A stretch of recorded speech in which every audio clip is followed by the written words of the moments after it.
Hello friends, कैसे हो? बढ़िया। देखिए, इलेक्ट्रोकेमिस्ट्री चैप्टर से electrochemical cell. Electrochemical cell is also called as galvanic cell.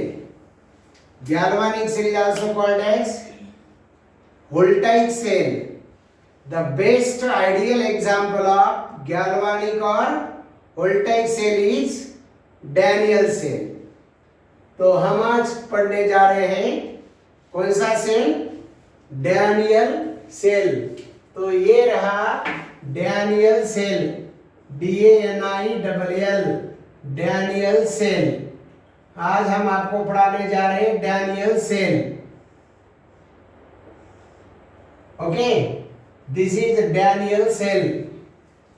Daniel cell is electrochemical cell which convert chemical energy into electrical energy. This cell convert chemical energy into electrical energy. This is a primary type of cell. बराबर। अब Daniel cell के construction पे आइए। देखो Daniel cell का construction, आप diagram को देखिए। डायग्राम आपकी आंखों के सामने है। डैनियल सेल में हमने क्या लिया है? देखो, Daniel cell consist of usually 2 electrodes. 2 electrode का बना हुआ है Daniel cell. One is anode, another one is cathode. Okay, anode कौन है? लेफ्ट साइड वाला इलेक्ट्रोड एनोड है और राइट वाला कैथोड है। देखो एनोड कैसा बना? Anode is made up of zinc rod dipped in zinc sulphate solution.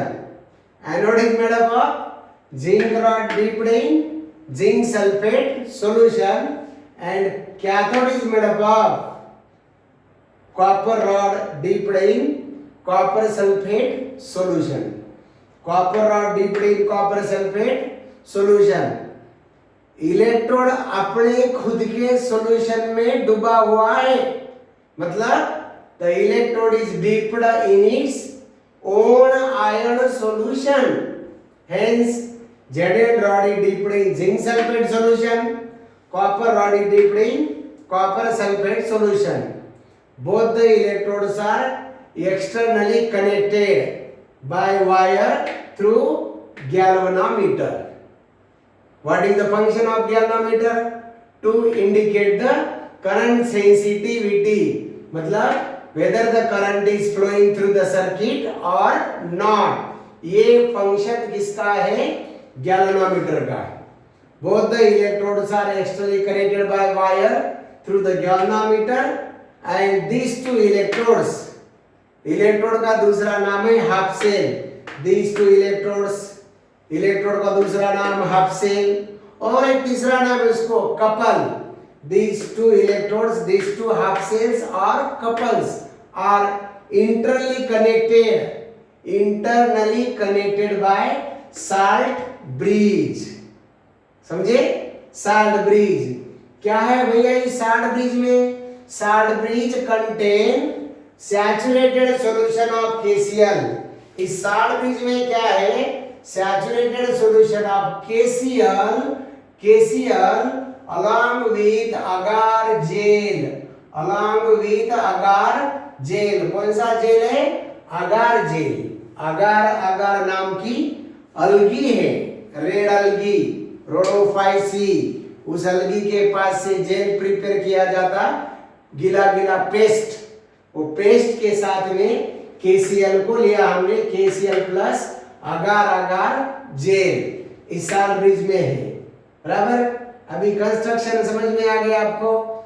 Daniel cell consist of 2 electrodes, zinc rod dipped in zinc sulfate, copper rod dipped in copper sulfate solution. Both the electrodes are externally connected by wire through the galvanometer, and they are internally connected by salt bridge containing saturated solution of KCl along with agar gel. KCl के बदले instead of KCl we can use KNO3 also. We can use NH4NO3 also. KCl के बदले हम KNO3 भी use कर सकते, NH4NO3 भी use कर सकते। खास करके KCl को क्यों यूज किया गया? Because the transport number of K plus and Cl minus are same. क्या सेम है K plus और Cl minus का? यहाँ बता देंगे हम आपको, K plus and Cl minus have same transport number. इन दोनों का ट्रांसपोर्ट नंबर सेम है। इन दोनों का क्या सेम है भैया? ट्रांसपोर्ट नंबर सेम है। Transport number of K plus and Cl minus ions are same. What is transport number? The current carrying capacity of K plus and Cl minus. Physics में का point है, the fraction of current, क्या?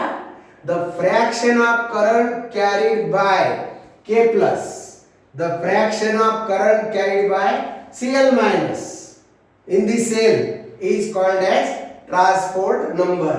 K plus और Cl minus के हिस्से में, उनके contribution में कितना करंट आता है, that is called as transport number.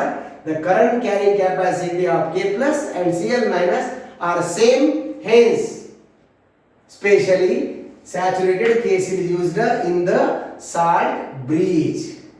Okay, salt bridge के बारे में और डिटेल आगे बढ़े बताएंगे हम आपको। अब हम चलते हैं वर्किंग की तरफ, सेल वर्किंग के तरफ, किस तरह से सेल वर्क करता है। This is the electrochemical cell works naturally. Working of the cell take place spontaneously, naturally. ये सेल स्पॉन्टेनियस रेडॉक्स रिएक्शन देता है। कैसे? देखिए, when zinc rod and copper rod are connected, when two electrodes are connected externally as well as internally, जैसे हमने ऊपर से और अंदर से दोनों इलेक्ट्रोड को कनेक्ट कर दिया, this cell start to work, cell अपना वर्किंग शुरू कर देता। कैसा? Zinc rod donate electrons, zinc rod यहाँ डिसॉल्व होना शुरू हो जाता। जिंक रॉड ये comes in the solution in the form of Zn++ ions. Zn solution में डिसॉल्व होना शुरू हो जाता। Zn rod dissolves in the solution in the form of Zn++ ions and leaving behind electrons. ये electrons इधर electrode से move होना शुरू हो जाते हैं। मतलब zinc dissolves in the solution in the form of Zn++ ions and electrons pass through the circuit. कौन सा रिएक्शन होने जा रहा है एनोड पर? ये रिएक्शन होते जा रहा है। Zn gives Zn+++ 2 electrons oxidation. This oxidation is also called as de-electronation. इस ऑक्सीडेशन का दूसरा नाम है de-electronation। समझे? क्या होता है फिर? Zn rod dissolves in the solution in the form of Zn++ ions। यहाँ Zn++ का नंबर बढ़ रहा है, बराबर। अब इलेक्ट्रॉन्स यहाँ से पास होना शुरू हो जाएंगे, यहाँ से इलेक्ट्रॉन्स पास हो रहे, इलेक्ट्रॉन्स यहाँ से पास हो रहे, electrons are passing through the galvanometer. As soon as electron passes through the galvanometer shows the deflection। Galvanometer से इलेक्ट्रॉन आगे पास हो गए कहाँ? कॉपर रॉड की तरफ। ओके, यहाँ इलेक्ट्रॉन का इंतजार हो रहा है कहाँ? कॉपर रॉड पर। कौन इंतजार कर रहे हैं इलेक्ट्रॉन्स? कॉपर सल्फेट में के Cu++ आयंस। ये सॉल्यूशन है कॉपर सल्फेट का। Copper sulphate solution contain Cu++ ions. These Cu++ ions, ये दो Cu++ आयंस है ना, these Cu++ ions are in waiting of electrons. ये Cu++ आयंस इलेक्ट्रॉन के वेटिंग में है और इलेक्ट्रॉन ऊपर से आ रहे हैं। क्या होगा भाई, मेरे बोलो आगे आप। जैसे जिंक ने यहाँ Zn++ आयंस सॉल्यूशन में दिया, electrons pass through the circuit, electrons यहाँ कॉपर रॉड तक पहुंच गए। Cu++ कॉपर सल्फेट सॉल्यूशन में के तुरंत दौड़े कहाँ? इस कॉपर रॉड पर, कॉपर इलेक्ट्रोड पर। क्या करने के लिए? इलेक्ट्रॉन एक्सेप्ट करने के लिए, इलेक्ट्रॉन रिसीव करने के लिए। तो ये Cu++ आयंस क्या करेंगे यहाँ, Cu++ ions accept electrons, Cu++ ions accept electrons, get discharge and deposited. यहाँ जिंक रॉड खुद डिसॉल्व हो रहा है और यहाँ कॉपर रॉड पे ऊपर डिपोजिशन चालू है, मतलब जिंक रॉड बिकम्स पतला पतला, कॉपर रॉड बिकम्स मोटू मोटू मोटू मोटू मोटू मोटू। यहाँ जिंक पतला पतला होते जा रहा है और कॉपर क्या ग्रोज इन साइज, मोटू मोटू होते जा रहा है। अब देखो, अब यहाँ कौन सा रिएक्शन होगा, Cu++ कैथोड पर +2 इलेक्ट्रॉन गिव्स Cu, मतलब रिडक्शन हो रहा है। रिडक्शन का दूसरा नाम है भैया क्या, electronation. Reduction is also called as electronation, electronation. Okay, अब सर्किट कहां कंप्लीट हुआ, लेकिन इलेक्ट्रॉन यहां से निकले यहां तक आ गए। इलेक्ट्रॉनिक सर्किट तो पूरा कंप्लीट होना चाहिए ना। इलेक्ट्रॉन जिंक रॉड से निकले, गैल्वेनोमीटर के अंदर से घुस गए, कॉपर रॉड तक आकर पहुंच गए। व्हाट अबाउट रिमेनिंग सर्किट, देखिए। अब देखो यहाँ Zn++ का नंबर बढ़ रहा है क्योंकि जिंक सल्फेट पे SO4 का नंबर तो कांस्टेंट है, लेकिन Zn++ का नंबर बढ़ रहा है। यहाँ CuSO4 सॉल्यूशन में से Cu++ ऊपर जा रहे अपने दोस्तों को छोड़कर। कौन दोस्त Cu++ का, SO4- SO4- नीचे छूट जा रहे हैं। यहाँ SO4 का नंबर बढ़ रहा है, यहाँ Zn++ का नंबर बढ़ रहा है, तो हम लोग कंफ्यूज हो जाएंगे। कैसा, ये solution becomes due to large number of Zn++ ion, this solution become positively charged. Due to large number of SO4- ion, this solution may become negatively charged। लेकिन ऐसा नहीं होता मेरे भाई। क्या होता फिर, जैसे एक Zn++ ऊपर से इलेक्ट्रॉन दिया और इलेक्ट्रॉन यहाँ दौड़े, एक Cu++ यहाँ ऊपर जाएगा, एक Cu++ यहाँ गया रे गया, उसके साथ वाला SO4- कहां से घुस जाता, बोलिए। SO4- कहां से घुस जाता मेरे भाई, SO4- साल्ट ब्रिज में से घुस जाता। SO4- pass through the salt bridge, SO4- pass through the salt bridge, और ये SO4- यहाँ से पास होगा और निकलेगा किधर, इधर निकलेगा, ये जिंक की तरफ, जिंक हाफ शेल की तरफ। दो मैकेनिज्म है इसमें। कुछ लोगों का कहना है SO4- ions from the copper half shell, SO4- from the copper electrode pass through the salt bridge towards zinc half shell, क्या करके, completing the circuit, maintaining both the solutions electrically neutral। यहाँ सर्किट कंप्लीट कर दिया salt bridge ने, दोनों solution neutral हो गए, zinc sulphate और कॉपर सल्फेट। पूरा क्रेडिट किसने ले लिया, साल्ट ब्रिज ने, समझे। कुछ लोगों का कहना है कि SO4 यहाँ से पास होता है, कुछ लोगों का अलग कहना है, मतलब दूसरा कंसेप्ट क्या, SO4- यहाँ तक पहुंच जाता, रास्ते में अदला बदली हो जाती। कैसा कैसा अदला बदली होती, SO4- किसके साथ कंबाइन हो जाता, K+ के साथ, क्या बन जाएगा, K2SO4, और साथ वाला कौन बच गया, Cl-, तो Cl- आगे का पार्ट संभालता, तो Cl- कंप्लीट द सर्किट। क्या क्या समझे देखो, एक तो SO4- go through the salt bridge, नहीं तो SO4- KCl तक पहुंच जाता, K+ के साथ रुक जाता, Cl- आगे का लाइन संभाल लेता, आगे का सर्किट Cl- कंप्लीट कर देता। Either SO4- complete the circuit or SO4 from the copper half shell and then Cl- from KCl complete the circuit। ये दो तरह के कंसेप्ट है, बराबर, दोनों कंसेप्ट करेक्ट है। अब देखिए ये साल्ट ब्रिज ने क्या क्या किया, salt bridge complete electrical circuit, salt bridge connect to half cells, salt bridge maintain electrical neutrality of the two solutions, again salt bridge maintain the liquid junction potential, मतलब ये दोनों जंक्शन पे potential develop नहीं होने देता, मतलब load नहीं आने देता। एकदम जंक्शन पे ज्यादा लोग पहुंच गए ना, ज्यादा गाड़ियां अगर पहुंच गई, रेलवे जंक्शन पे ज्यादा गाड़ी एक साथ पहुंच गई तो आपस में टकराव हो जाता, बराबर, आगे का प्रॉब्लम आ जाता। इसलिए ऐसा नहीं होने देता। कौन? ये salt bridge maintain the minimize the liquid junction potential of both the solutions. ये सारा काम किसने किया? सार ब्रिज ने। अब इस सेल में हमें क्या नजर आ रहा है? जिंक रॉड बिकम्स पतला पतला पतला पतला पतला पतला, कॉपर रॉड बिकम्स मोटू मोटू मोटू मोटू मोटू मोटू। तो सेल कब तक काम करेगा? सेल कब तक काम करेगा? मतलब when cell stop to work. आप देखिए, हम आपको सेटिस्फाई करने के लिए लोअर लेवल पे ऐसा भी बोल सकते हैं। कैसे? जिंक रॉड पतला पतला होते जा रहा है, कॉपर रॉड मोटू मोटू होते जा रहा है, जिंक की साइज कम हो रही है, कॉपर की साइज ग्रो हो रही है। हम ऐसा बोल सकते हैं। कैसे?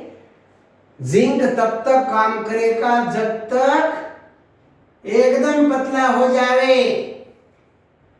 आखिरी दम तक काम करेगा, जब तक है जान तब तक, मतलब पूरा जिंक रॉड पतला हुए तक काम करेगा। कुछ लोगों का सुपरफिशियली ऐसा कहना है, लेकिन एक्चुअल कंसेप्ट देखो। यहां क्या हुआ भैया? एनोड, ये एनोड है, जिंक रॉड इज एनोड। यहां कौन सा रिएक्शन हुआ? Oxidation. Copper rod is cathode. यहां कौन सा रिएक्शन हुआ? रिडक्शन। समझ गए? अब जो काम के लिए हमने जिंक रॉड को चुना, किस काम के लिए चुना हमने? ऑक्सीडेशन के लिए। तो bye the passage of time oxidation power of zinc decreases. इसका ऑक्सीडेशन पावर क्या होता? डिक्रीजेस। जैसे जैसे इंसान की उम्र बढ़ते जाती ना, हार्ट के कार्डियक मसल का पावर कम कम कम कम कम कम होते जाता है। मतलब जिस काम के लिए हार्ट बना है उसका power by the passage of time in the old age कम कम होते जाता है। जिस तरह से जिंक को जिस काम के लिए लगाया, ऑक्सीडेशन के लिए, bye the passage of time zinc का पावर, ऑक्सीडेशन का पावर कम होगा। Bye the passage of time copper का रिडक्शन का पावर कम होगा। तो बोलते क्या हम लोग? SOP of zinc decreases, SOP of SRP of cathode, इसका रिडक्शन का पावर डिक्रीजेस, इसका ऑक्सीडेशन पावर डिक्रीज होगा, इसका रिडक्शन का पावर डिक्रीज होगा, बराबर। अब देखिए, इनका ऑक्सीडेशन का वैल्यू भी हमने दिया है। Oxidation potential, standard oxidation potential of zinc is 0.76 volt and standard reduction potential of copper is minus 0.34 volt, बराबर। शुरुआत ऐसी है। आप देखिए, ये जिंक है यहाँ और यहाँ कॉपर, बराबर। तो जिंक का क्या बढ़ रहा है? ये जिंक का क्या कम हो रहा है? एसओपी कम हो रहा है। कॉपर क्या बढ़ रहा है? क्या कम हो रहा है? एसआरपी। मतलब कॉपर का एसआरपी डिक्रीजेस, मतलब उसका एसओपी क्या होगा? कॉपर का एसओपी इंक्रीजेस। मतलब इसका एसओपी डिक्रीज और इसका एसओपी इंक्रीज। तो एक स्टेज आएगा, ये जिंक और ये कॉपर, एक स्टेज ऐसा आएगा, एक स्टेज ऐसा आएगा जिस स्टेज पे दोनों का पोटेंशियल, दोनों का एसओपी वैल्यू, दोनों का potential becomes equal. That point is called as equipotential point. That point is called as equipotential point. At the equipotential point, the cell stop to work. इस सेल का working stop हो जाएगा। कहां पर? Equipotential point पर। Okay, समझ गए? आप देखिए, इस इलेक्ट्रोड का हम कैसे ध्यान रखें कि इसके एनोड जिंक एनोड है, यहाँ निगेटिव का एनोड बोला है हमने। पहले सेल में तो निगेटिव वाला कैथोड था। ये कैसे डाला का इलेक्ट्रोकेमिकल सेल है ना भाई ये, तो ये निगेटिव इलेक्ट्रोड को हम क्या बोल रहे हैं? एनोड। ये निगेटिव इलेक्ट्रोड एनोड, ये पॉजिटिव इलेक्ट्रोड कैथोड। समझे? यहां भी मेंशन है। ये देखो, ये जिंक इलेक्ट्रोड के बारे में हमने एक वर्ड दिया आपको, येलो एन। ये 4 वर्ड याद रखिए। लोन, आसान वर्ड है, हम लोग बैंक का लोन लेते हैं ना, LON लोन।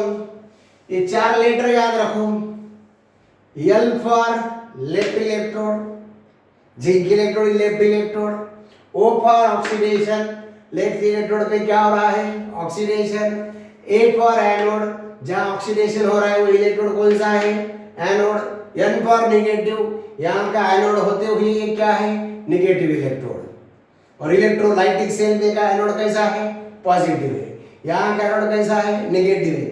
इसलिए आपको एक ही वर्ड याद रखना है loan, left oxidation anode negative, left oxidation anode negative. चाहे तो इसका अपोजिट वर्ड भी आप बना सकते हो, लेफ्ट का अपोजिट क्या होगा राइट, ऑक्सीडेशन का अपोजिट क्या होगा रिडक्शन, एनोड का अपोजिट क्या होगा कैथोड, नेगेटिव का अपोजिट क्या हो गया पॉजिटिव। अगर आपको चाहिए तो वैसे तो एक इलेक्ट्रोड के बारे में याद रख लिए, दूसरा इलेक्ट्रोड ऑटोमेटिकली याद हो जाता, क्या करना पड़ेगा हमें, ये दूसरा वर्ड याद रख लिया अपने RRCP, उधर लोन है बराबर। RRCP का मतलब क्या, ये राइट वाला इलेक्ट्रोड, यहाँ हो रहा है रिडक्शन, इस इलेक्ट्रोड का नाम है कैथोड, इस इलेक्ट्रोड का चार्ज है पॉजिटिव बराबर, राइट रिडक्शन कैथोड पॉजिटिव बराबर। ये थोड़ा डिफिकल्ट वर्ड है, वो बहुत आसान है, left electrode oxidation anode negative, समझे कि नहीं।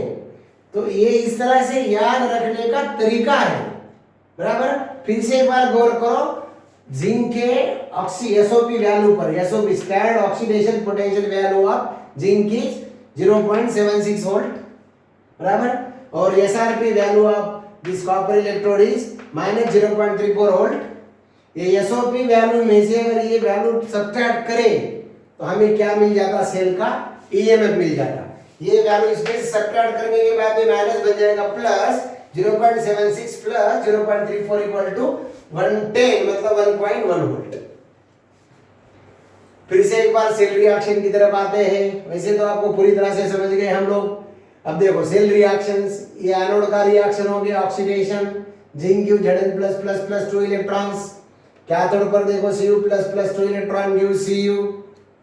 दोनों रिएक्शन की टोटल कीजिए, कैसे आएगी टोटल, देखो electrons are common terms get cancelled right, zinc Cu++ Zn++ Cu, okay. तो ओवरऑल रिएक्शन क्या बना, Zn plus Cu give Zn++ Cu, this redox reaction.